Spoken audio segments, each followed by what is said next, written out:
Hola, hola, buenos días, buenas tardes, buenas noches y bienvenidos al capítulo número 31 de la segunda temporada que ya más que lenta, rápidamente se va terminando de La Huella OVNI. Gracias como siempre por estar acá, pido disculpas, yo sé que prometí y en este fin de año turbulento empezar a ordenarme y a sacar los capítulos semana a semana. Les juro que lo estoy intentando y les juro que no lo estoy logrando. Les pido muchas disculpas y les agradezco por la paciencia. Gracias por estar ahí. Gracias por todos los mensajes, por las preguntas, por los comentarios, por los me gusta, que cada vez son más y más. Es impresionante cómo estamos creciendo en YouTube, cómo estamos creciendo en Spotify, en Evox, en Apple Podcast, en Google Podcast, en I Love. Hay cientos de lugares y de todos los lugares me llegan mensajes y gracias. Pongan siempre seguir, siempre súmense a la comunidad para que les avise cuando hay un nuevo episodio, más teniendo en cuenta que este señor está tan desordenado con los estrenos y demás. Y aparte para seguir creciendo, ¿no? Y seguir agrandando esta comunidad que crece, se desarrolla y se complejiza gracias a sus preguntas, gracias a sus dudas y gracias a las temáticas que proponen. También, obviamente, esta comunidad crece y se alimenta de sus propias experiencias personales. Así que, por favor, les pido que no se olviden de seguir agregando experiencias, contándome lo que vieron, lo que vieron tal vez familiares, amigos. No es para juzgar, ni siquiera es para analizar. Simplemente, como saben, va al final del programa y ahí nos escuchamos. Escuchamos entre todos a ver quién ha tenido alguna experiencia de alguna manera similar a lo que estamos escuchando. La verdad que hemos tenido muchísimas experiencias de los 31 episodios de este año y yo creo que por lo menos 20 y pico de experiencias hay y todavía me quedan algunas más guardadas. Pero les pido que por favor me las sigan enviando. Porque ya estamos preparando por supuesto la tercera temporada de La Huella OVNI, que va a cortar en unos 3-4 capítulos para que yo pueda descansar y reorganizarme y vamos a seguir adelante porque la verdad que esto que estamos generando es fantástico, es increíble. Hoy vamos a tener un capítulo especial, voy a responder un par de preguntas, espero no irme demasiado por las ramas porque quiero hablar mucho de lo que pasó en el Valle de Zarzal, en la vereda de Guasimal, en el Valle del Cauca, en Colombia, allá por el año 2010 en adelante, cuando los pobladores empezaron a ver unos seres de negros que los empezaron a acosar.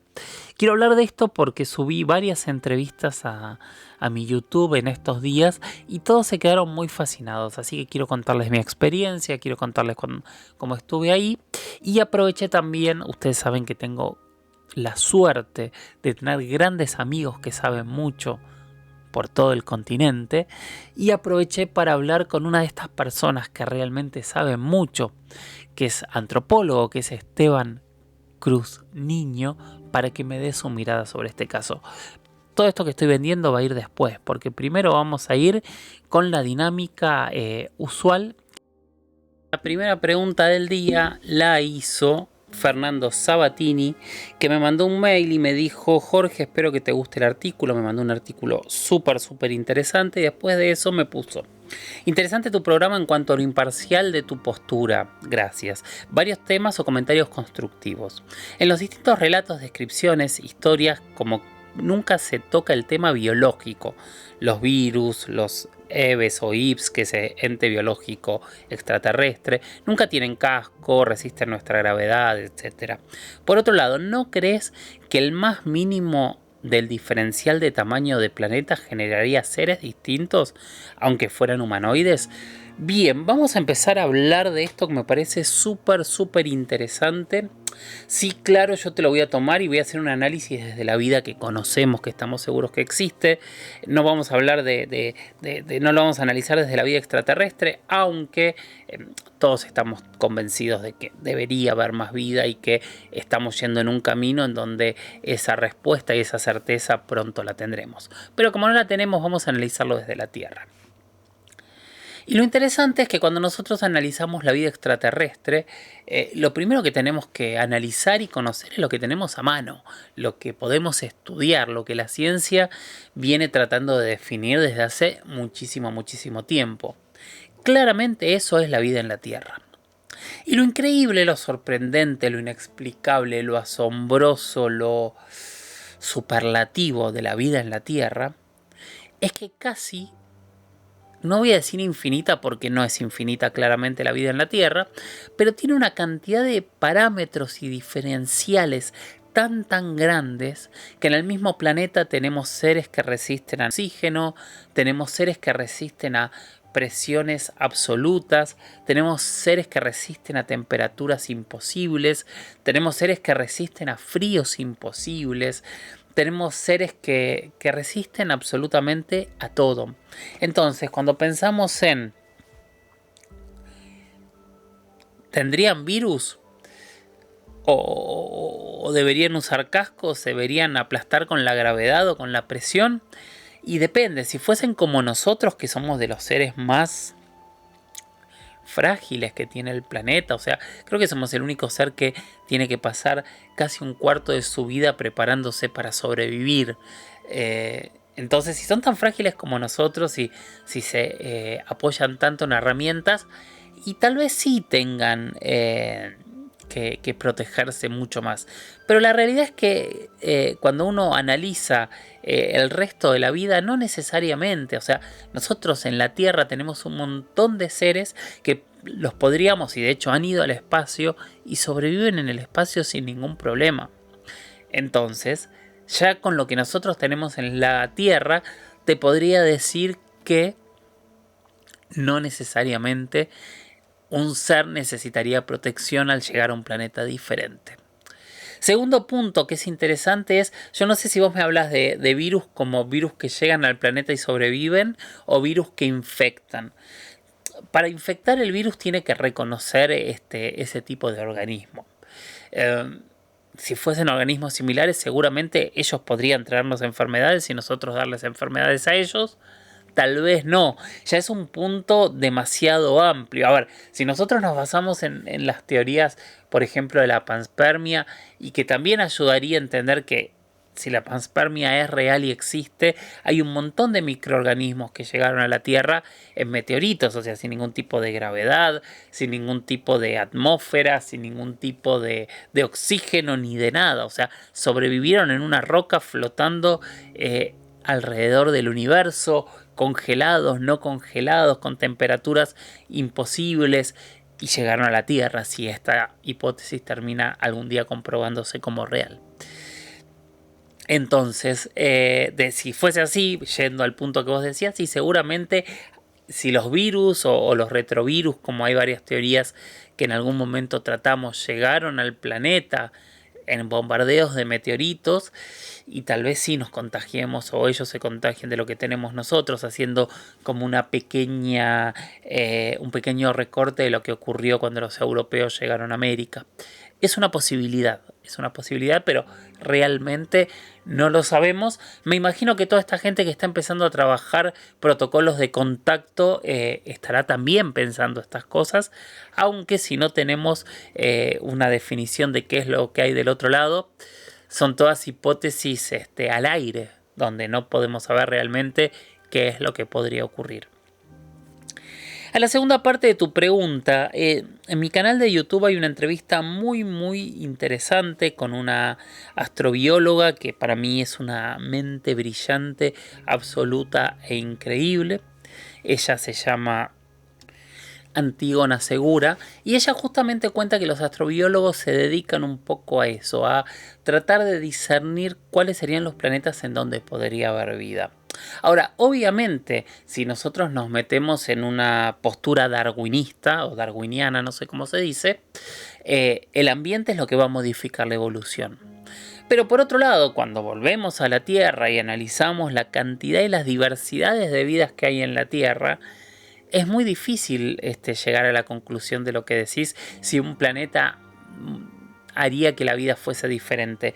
Porque fíjate que acá tenés seres que vuelan, seres que nadan, seres que están plantados a la tierra, seres que se arrastran, seres que caminan, seres que circulan por debajo de la tierra haciendo túneles, seres microscópicos que parecen monstruos que ni siquiera nos imaginamos, seres de 8 tentáculos, seres de brazos, seres de nada, en fin, podría seguir por horas y horas y te hablaría de tantas diferencias que hay en nuestro planeta solamente, que no sé cuánto más podría diferenciarse una vida en otro lado.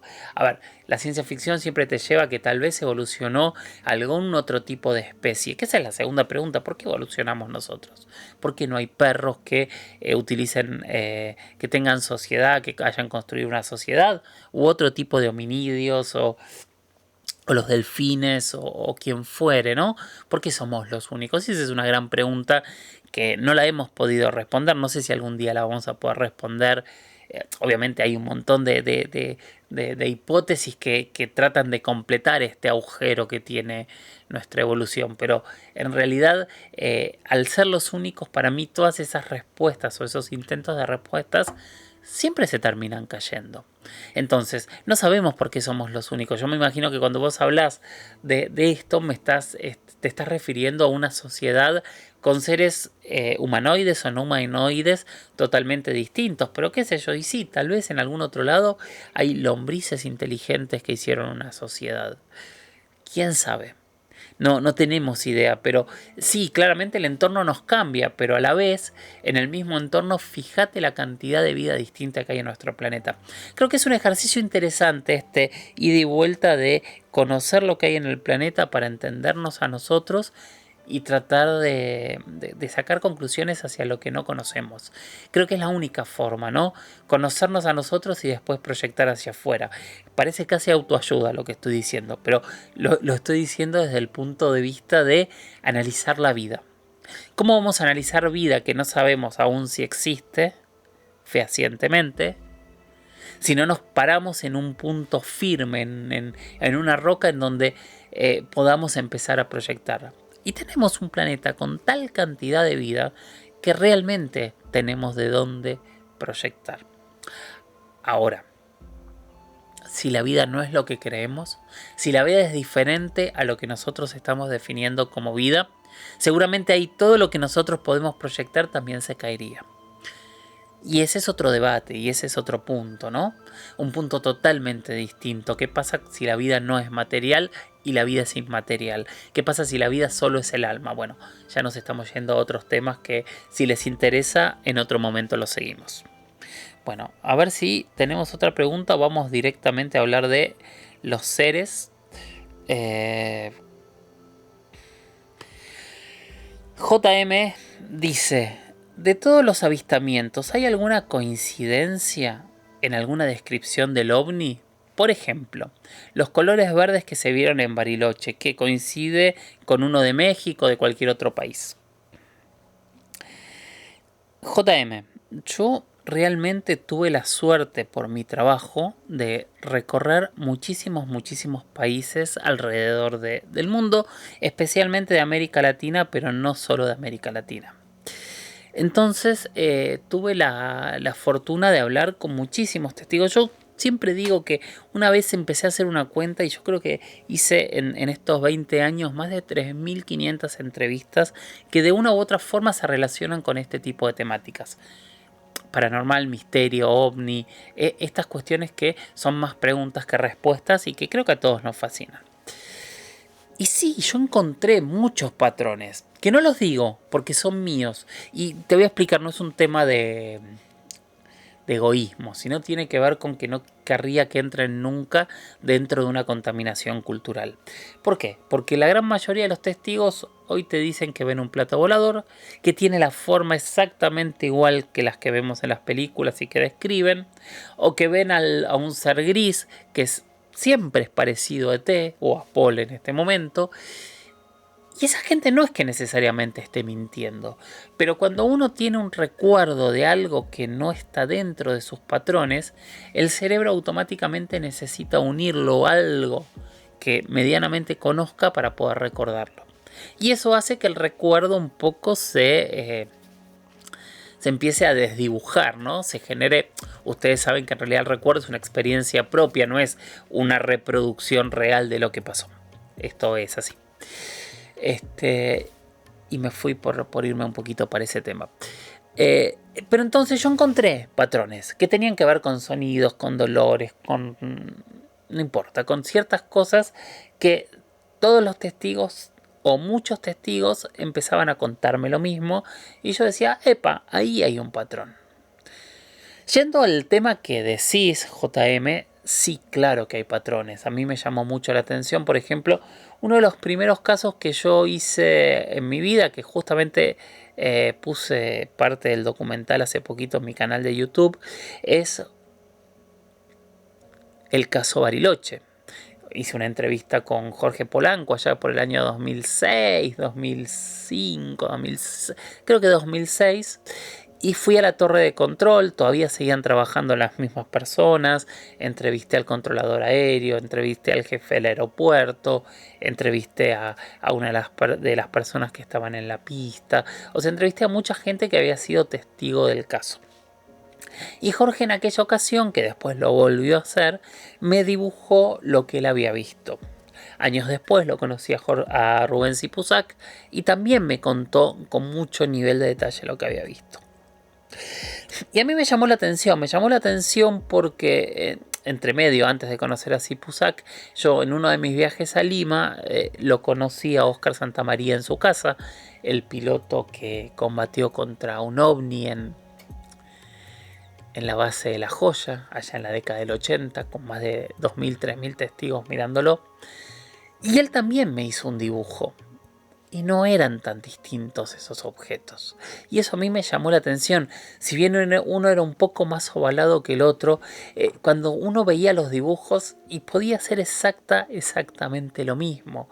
Y así hay varios testigos y hay varios pilotos que han descrito este objeto y que aparte sorprendentemente de alguna manera podríamos estar hablando de algo que se podría confundir con lo que se llama platillo volador, pero que no es un platillo volador, porque ustedes tienen que entender también que el concepto de platillo volador fue un error, porque cuando Kenneth Arnold hablaba de platillo volador, él lo que decía era que iban flotando y golpeando como un frisbee cuando lo tiran contra el agua, y de ahí quedó lo de platillo volador, que no tenía que ver con la forma, sino con el tipo de movimiento que hacía.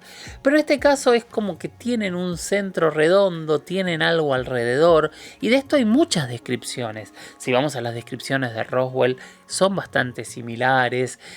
Hay muchas descripciones a lo largo del mundo donde se describe algo parecido. No es un platillo volador, no es la imagen que vemos del platillo que parece de chapa y remachado, de ninguna manera, pero sí. Hay coincidencias en ese tipo de testigos. Después hay coincidencias en otro tipo de objetos que son muy interesantes. O sea, hay muchísimas grabaciones y muchísimos testigos que hablan de esferas que vuelan. De hecho, también hoy estoy súper vendiendo el canal de YouTube, pero no es la idea. Ahí también tengo una entrevista sobre un caso que se llamó Aerolíneas Internacionales, que fue en Morelia, en México, que tuvieron que cerrar la actividad aérea porque había unas esferas volando en la cabecera del aeropuerto. Vayan y vean las entrevistas. Y hay muchísimos casos similares a lo largo del mundo. Entonces sí hay coincidencias. Lo que pasa es que hay coincidencias en casos muy distantes. Yo siempre digo, cuando apareció el OVNI Tic Tac este que apareció, que desclasificó el Pentágono, hay dibujos medievales donde está dibujado prácticamente el mismo objeto. ¿No es una coincidencia que es algo que está volando desde hace 400 años? Si es así, no es una tecnología secreta. Ese es uno de los puntos que a mí siempre me ha llamado la atención. Recomiendo que vayan a ver este tipo de pinturas antiguas y busquen a ver si ustedes encuentran dónde está la coincidencia entre un objeto y el otro. Entonces sí hay coincidencias. A veces esas coincidencias también tienen que ver con esto que te decía al principio, JM, que es la contaminación cultural.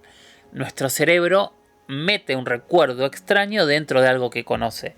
Y dentro de algo que conoce lo mete dentro del mismo concepto que mucha otra gente tiene. Entonces eso tampoco termina de ayudar para poder hacerlo bien. Bueno, espero que más o menos haya podido responder la pregunta. Espero que fuese para ese lado. Bueno, como les decía, hoy yo tenía como un programa especial y me puse a hablar porque ustedes me hacen preguntas, que obviamente es lo que pido y agradezco muchísimo. Y hago el paréntesis acá para pedirles que sigan enviando preguntas a mis redes, a @Jorge Luis S oficial en Instagram, @Jorge Luis S-77 en Twitter, que me escriban a mi mail, a las historias de George, las historias de George @gmail.com, que nada, que me lo hagan llegar en palomas mensajeras si es necesario. Pero mándenme audios, mándenme comentarios, mándenme historias y mándenme preguntas y reflexiones como fueron las de hoy, que eran espectaculares. Yo sé y les sigo diciendo, tengo muchísimas por responder.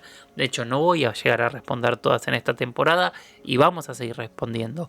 Pero cuantas más preguntas haya, más crecemos todos en tratar de encontrar entre todos esta respuesta que estamos buscando. Así que no sean vagos, manden las preguntas, manden las dudas, incluso las críticas, los comentarios, en qué están de acuerdo, en qué no, cómo les gustaría que se trate uno u otro tema, etcétera, etcétera, etcétera. Y manden esas experiencias. Bueno, como les decía, hoy va a ser un programa especial, porque vamos a hablar de un tema que empecé a subir entrevistas a YouTube y realmente explotó bastante. Que son las entrevistas a los testigos, a varios testigos. De hecho, creo que subí cerca de 9, 10 entrevistas. Muchas no habían salido nunca en ningún lado. De un caso que fue conocido como los humanoides de Zarzal del Valle, los hombres de negro.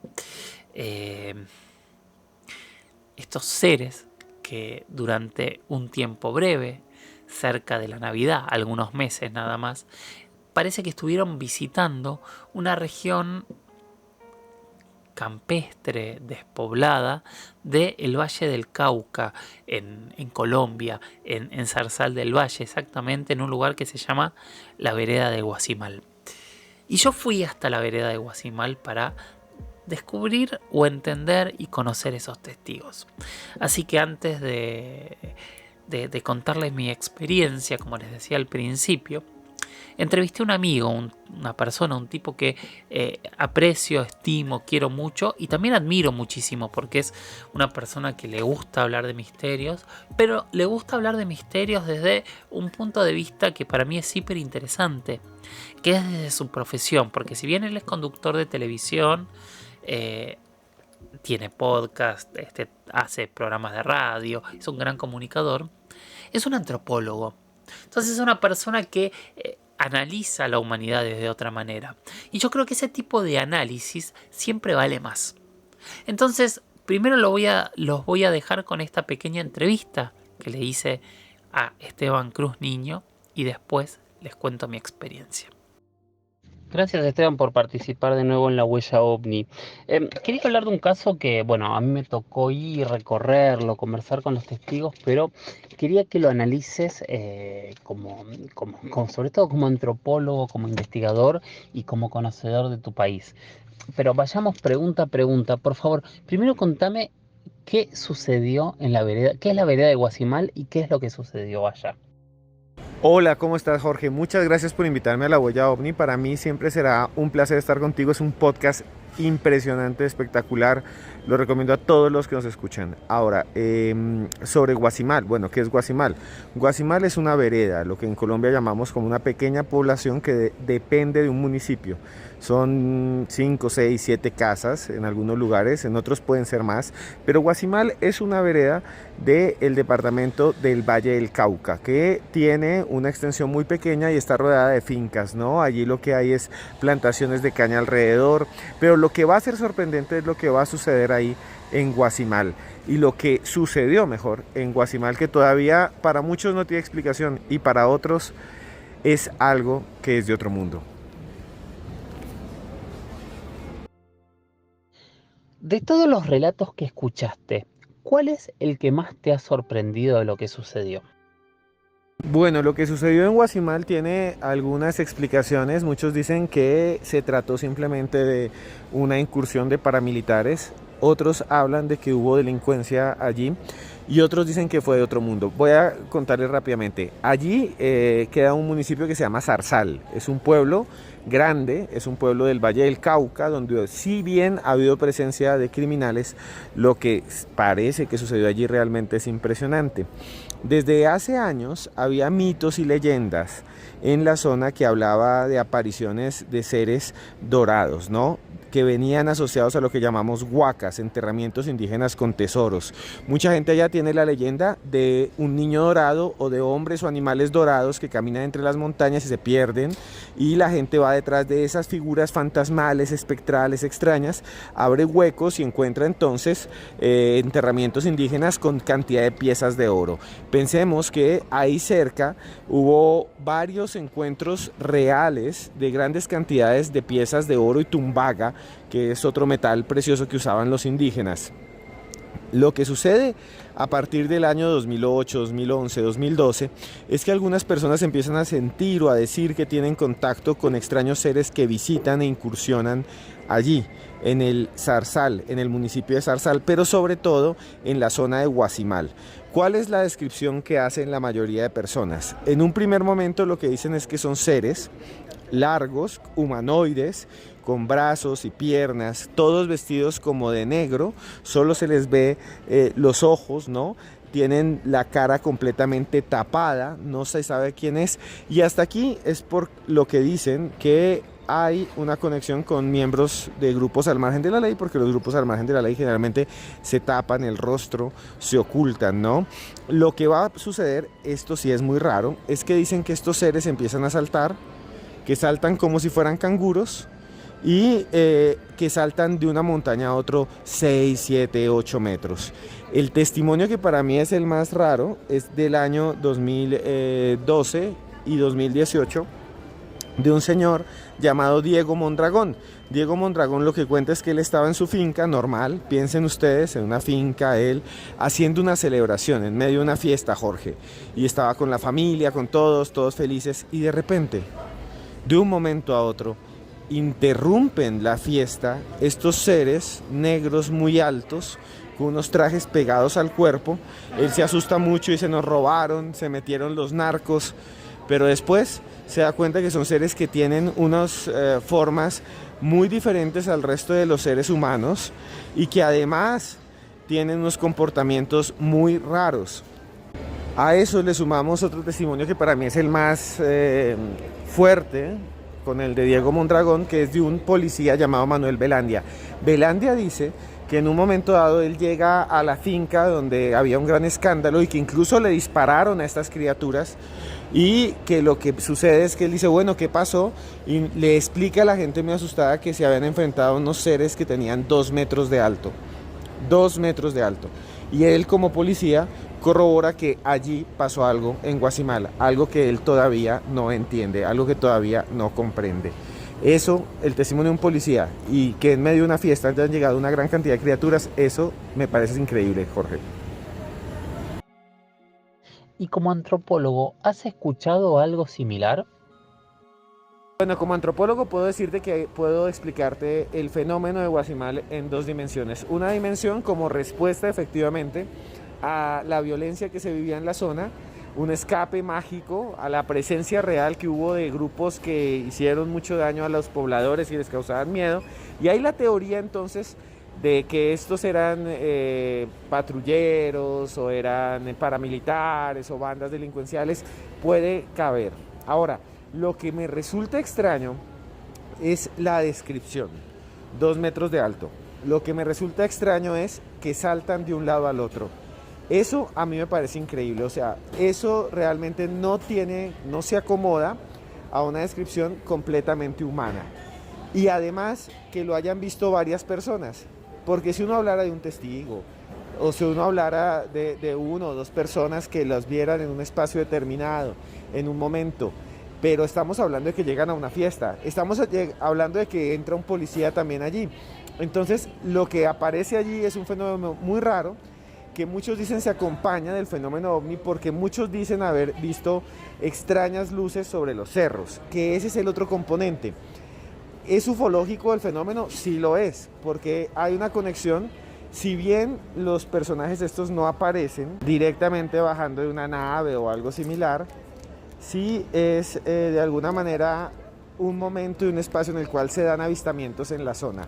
Entonces vamos a tener esas dos teorías, una que habla de la posibilidad de que haya un contacto extraño mezclado con el fenómeno ovni, y otra que habla de que es tal vez una reacción que tiene la comunidad a un encuentro real con personajes violentos, narcos y paramilitares. Si tuvieses que hacer un ranking de casos de Colombia, ¿en dónde entrarían estos seres, estos humanoides, estos hombres de negro, estos hombres robot? Depende como tanta gente los ha descrito de la vereda de Guasimal. Yo creo que entrarían estos seres en un top 10, ¿no? No hay un caso similar de humanoides. No hay muchos casos de humanoides en Colombia, pero yo sí creo que tampoco es un gran caso, ¿no? El gran caso es Arcesio Bermúdez, alguien que es asesinado por un ovni, ¿no? En una finca de descanso, una estancia, ¿no? Y otro de los grandes casos son los que han sido registrados en algún momento por controladores aéreos, como el de Rusi, el caso en el que en la parte alta del aeropuerto El Dorado de Bogotá se registra un ovni, ¿no? Ese caso es sorprendente. Hay otros más que pues obviamente tienen más poder que el de los humanoides de Guasimal, pero si hiciéramos un caso de humanoides, no solo sería un top, no solo estaría en el top, sería el único. Este caso es casi el único. Háblame un poquito de los audios de Cruz Escribiente y dónde te encuentran. Sí, los audios de Cruz Escribiente es un nuevo canal que subimos en YouTube porque yo presentaba audios en radio en un programa que se llama La Mega, ¿no? En el cartel de La Mega. Y entonces, pues decidimos hacer eso, pasarlos a YouTube, porque la gente los pedía, ¿no? Y son muchas historias, hay de todo, desde ufología, hay casos paranormales, hay conspiración. Todo lo consiguen allí en los audios de Cruz Escribiente en YouTube. Muchas gracias por preguntar, Jorge. Y más allá, ¿cómo está? ¿Cómo está este programa maravilloso que tenés de televisión? ¿Cuáles son los proyectos a futuro? ¿Cómo va a seguir? ¿Ya tenés planteado hacia dónde van a seguir indagando? Y bueno, más allá sigue bien, es un programa de televisión, ya vamos a cumplir casi 6 años. Ha sido difícil, pienso, últimamente porque pues la gente dejó de ver televisión. Seguimos sobreviviendo en YouTube. Somos el programa el tercer más visto del canal. Tenemos un promedio que antes era de 20.000 personas, cada vez baja más, pero en televisión, pero en YouTube crece. Entonces ahí vamos, es difícil explorar el misterio, es una oportunidad grandísima y trato de no desaprovecharla, ¿no? Trato de que no se pierda.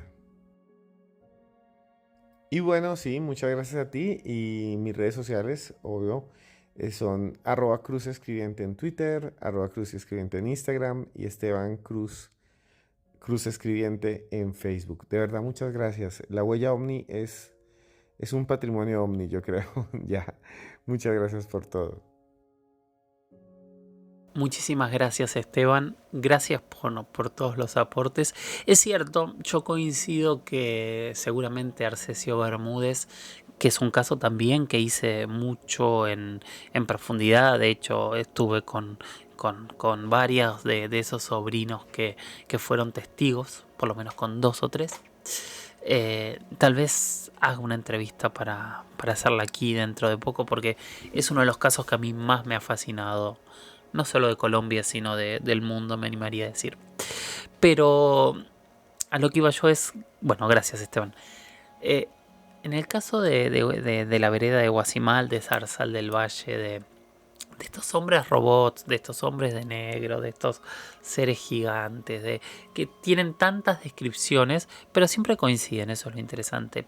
A mí lo que me pasó es que usualmente cuando uno hace un documental, llega al lugar mucho tiempo después. Por ejemplo, cuando hice a Arcesio Bermúdez, imagínense, yo las entrevistas las hice en 2012, 2011 y había ocurrido en 1969. Bueno, en este caso, en Zarzal del Valle, todo ocurrió en el año 2012, justamente en diciembre. O sea, entiendan el contexto. La mitad del mundo, sobre todo los creyentes de diferentes cosas, o algunos extremistas, o algunos incautos, tenían miedo que se acabe el mundo, porque era lo que algunos decían que decían los mayas. Otros no estábamos muy de acuerdo con eso, más los que conocíamos un poquito de lo que querían decir los mayas, o de lo poco que conocemos de los mayas, porque hay que recordar que con las grandes quemas, la gran mayoría de la información maya se perdió. Y después se mezcló un poquito entre lo quiché y los mayas antiguos. Nada, tuve un debate hace poquito con un oyente en este sentido. Los mayas son miles de años entre el Alto Imperio, el Bajo Imperio y todo lo que surgió después. No todo es lo mismo. Siempre hay que tratar de entender los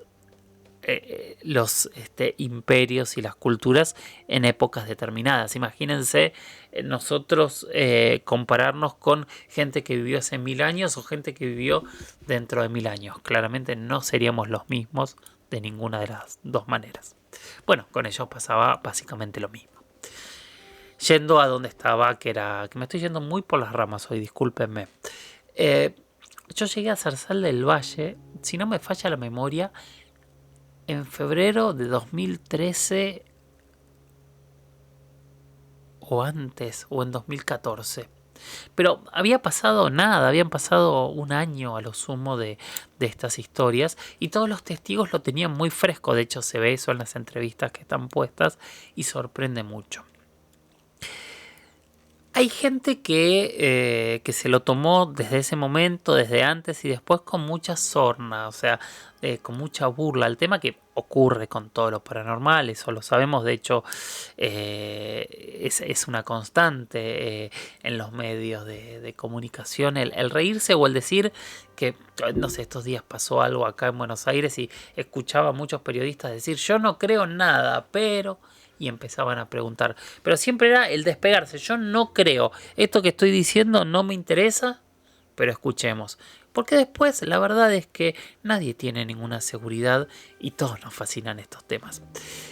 Pero todavía hay muchísimo prejuicio. Entonces todos tienen que decir primero: yo no creo, pero, o burlarse del tema.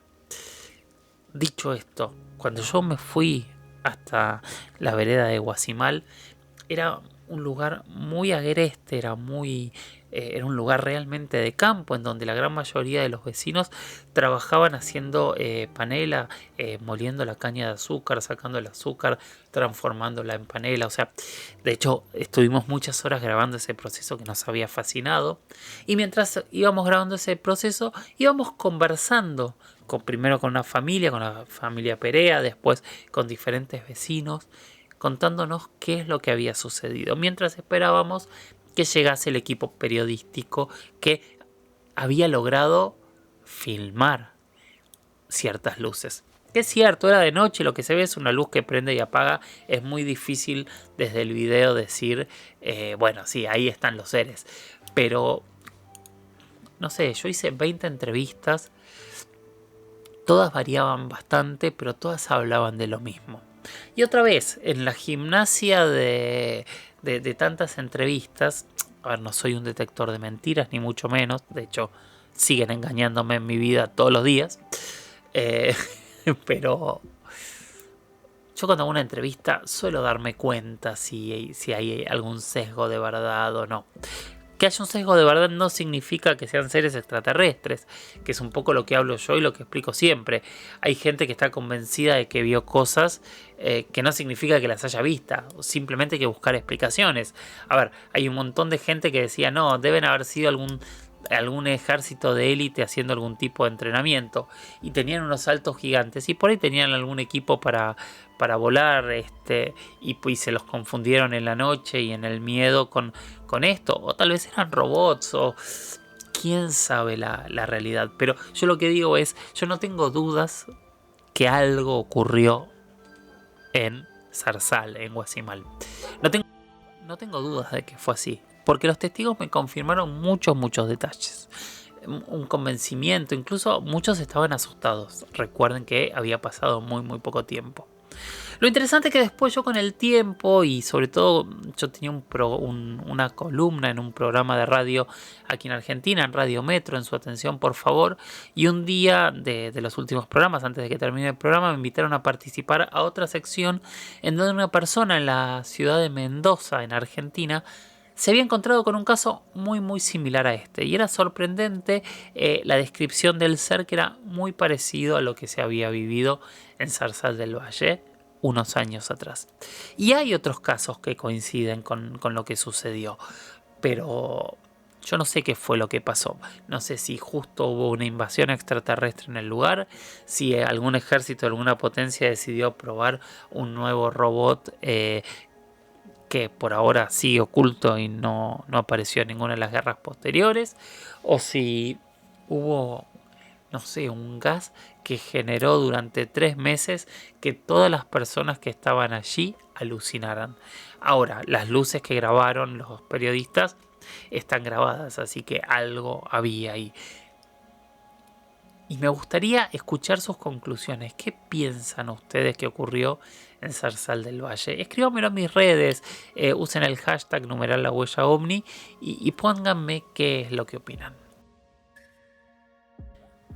Y antes de irnos, antes de cerrar el episodio, después de hablar de todo lo que hemos hablado, tenemos una experiencia en primera persona. José William Pérez Coronado nos cuenta su experiencia. Gracias José.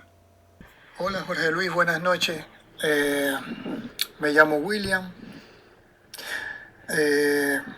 Vivo acá en Buenos Aires y te quiero contar la experiencia que tuve el domingo 23 de octubre. Era alrededor del mediodía. Cuando mi esposa estaba tendiendo en el patio, estaba así tendiendo en el patio ropa y yo salí con el nene cargado y me pongo a mirar al cielo. De pronto veo un objeto, algo que viene en línea recta, que va en línea recta. Me pongo a mirarlo y como que de momento como me quedo anonadado porque no pienso que sea algo, pero al mirarlo bien veo que no es algo normal. Era un objeto rojo. Era un objeto rojo tipo una pelota de fútbol rugby. Tenía la parte inferior de color gris y brillaba un poco. Iba a una velocidad, no iba muy rápido y tampoco iba a una velocidad media. Cuando de pronto se me pierde entre los árboles del patio, llamo a mi esposa, lo ve igual, subo hacia la terraza y ahí se me pierde, subió a toda velocidad y se pierde, se perdió.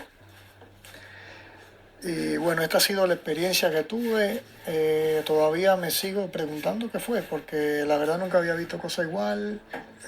No tenía ningún tipo de sonido, nada, no era un avión, no era un helicóptero.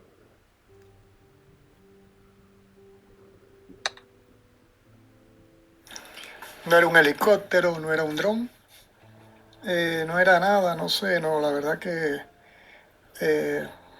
hoy me sigo preguntando qué es lo que fue. Espero les sirva este testimonio y Y bueno, muy buenas noches y muchas bendiciones.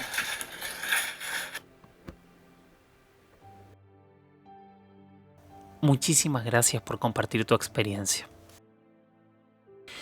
Bueno, programa distinto, con muchos temas, un toque de debate, mucho análisis, mucha reflexión y ya llegando a fin de año, por lo menos yo mientras lo grabo, por ahí ustedes lo escuchan en cualquier momento y no les importará esto que estoy diciendo, pero aquí llegando con las últimas energías, muy feliz de lo que fue este año a nivel producción, de cómo están funcionando mis documentales y todo eso se lo debo agradecer a todos ustedes. Así que gracias por estar ahí, gracias por acompañarme, gracias por difundir lo que hago y sigan mirando al cielo, capacitémonos, como digo siempre, hagámonos esas preguntas ancestrales, pensemos, soñemos, miremos al cielo, tal vez algún día todos juntos o cada uno por separado tenga su respuesta. Por lo pronto y en lo concreto, en lo chiquitito de cada día, prometo la semana que viene no retrasarme y grabar el siguiente episodio de La Huella OVNI. Mientras tanto, vayan al YouTube, hay muchas entrevistas, muchas otras cosas para ir descubriendo, para que cada uno pueda tomar lo que quiera para tener sus argumentos.